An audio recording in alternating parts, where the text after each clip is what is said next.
The first thing that I learned was that when I was born, there was no Israel. It did not exist.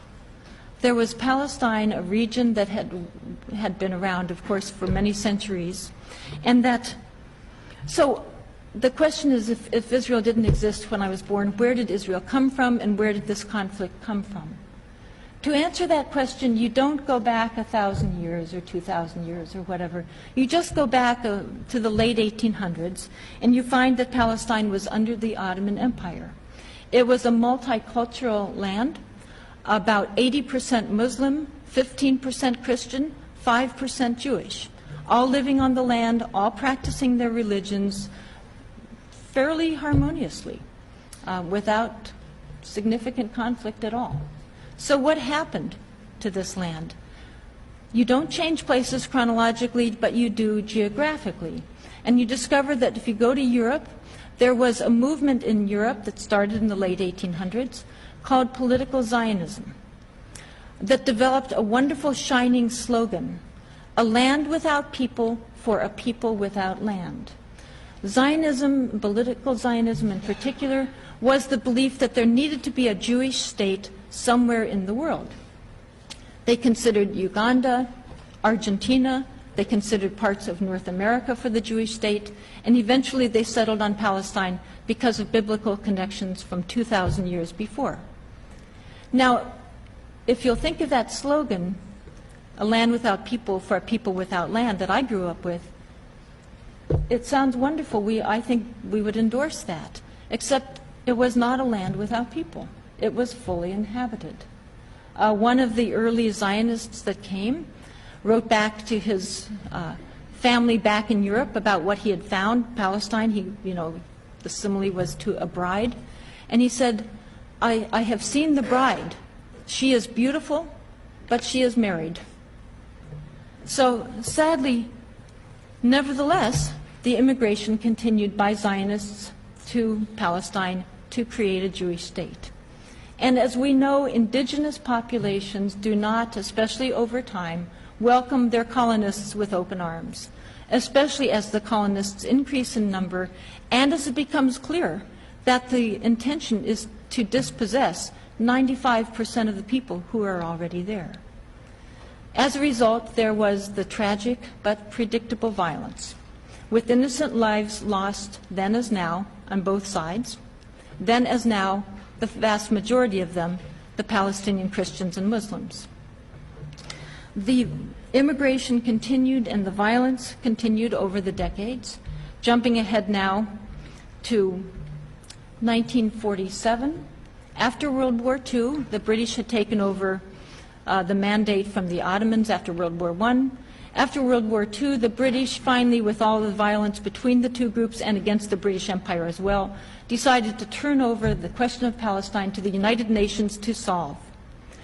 The United Nations at this point had the option of affirming a bedrock principle of democracy and of the United Nations itself, which was self-determination of peoples. Or they could revert to the medieval version where someone, an entity, gives someone else's land away, divides it in half. Well, sadly, I believe for the world and for everyone, the United Nations, rather than affirming self-determination of peoples in which the people there would decide their own land, their own government, their own country, etc., they decided to recommend a partition plan in which half of it would be given to a Jewish state and half of it to a Palestinian Christian and Muslim state. Well, apart from it being coerced from an outside agency, not self-determination, let us examine this compromise solution to this conflict. Sometimes compromises are necessary. That's reality. But when you examine this one, you discover, first of all, it wasn't half. It wasn't 50-50. It was that one side was getting 55% and the other 45%. And the group that was getting 55% was not the group that had lived there for centuries and had originally been 95% of the population. It was the group, the newly arrived group. So the Jewish state was going to get 55%. To me, this made no sense. So I wondered, I knew that there was a lot of immigration. It had increased in numbers over the years, especially under the Nazi atrocities. So I thought, well, maybe they had become 55% of the population, and perhaps it was a rational kind of compromise. Well, you look at the numbers, the immigration had caused a massive increase in population size, but it was still only 30%. So the group that was 30% was getting over half. That didn't make sense to me, so I wondered, well, perhaps it's land ownership. Land ownership could be a rational approach. This, in some cases, had been a well-funded immigration. The Rothschild banking family, in some cases, had funded some of these efforts. The intention had been to dispossess the people through just buying up all the land and pushing them out that way. So maybe they had succeeded, and they owned 55% of the land. Well, the land ownership, the Jewish land ownership, had gone up significantly. Originally, it was around 1%. It was a very urban population. It had gone up to, at most, it appears, about 8%. Most historians say 5 to 6%. So a group that, let us say, owned 8% of the land was being given 55% of the land. I think, as history has shown us, the more inequitable, the more unjust a situation is, the more violence that results, not the reverse. So rather than leading to more peace, it led to more violence. And there was an outright war, the War of 47 to 49. This war is called in Israel the War of Independence.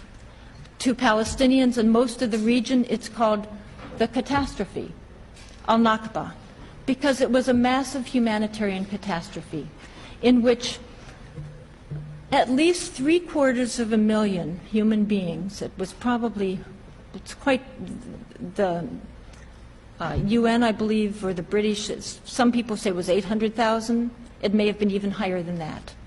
At least 3/4, pretty much, of the entire Palestinian population was forced off their land, violently forced through extremely violent means, including a number of massacres.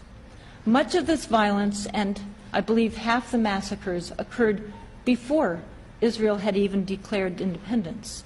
So the myth, if any of you grew up with the myth of 5 Arab armies besieging little Israel, may not know that a great deal of the ethnic cleansing occurred before a single Arab army had joined the conflict, and that even once the Arab armies joined the conflict, the force of the Arab and Palestinian forces were smaller in number and in weaponry, considerably smaller than the Zionist Israeli forces were. So there was a massive, what the Israeli historian Ilan Pappé has called ethnic cleansing. That really is the accurate term for what happened. These refugees, according to international law and according to international morality, have the right to return home. But Israel does not allow them to return to their homes. So this is one of the key factors in the conflict today, and it's a factor the U.S. media almost never talks about, but it's significant. Again, jumping ahead to some of the massacres during this period.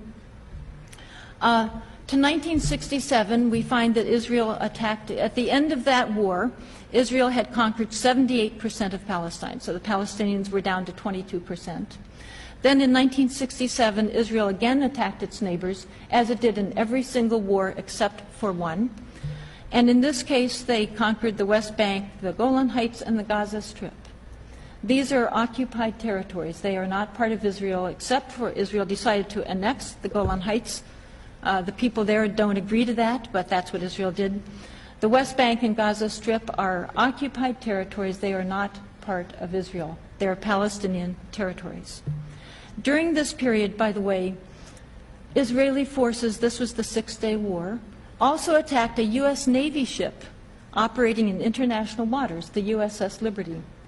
They killed 34 American servicemen, injured 174 of them. The decks were running with blood. This was, according to Admiral Thomas Moore, a former chairman of the Joint Chiefs of Staff, this was an act of war by the State of Israel against the United States of America.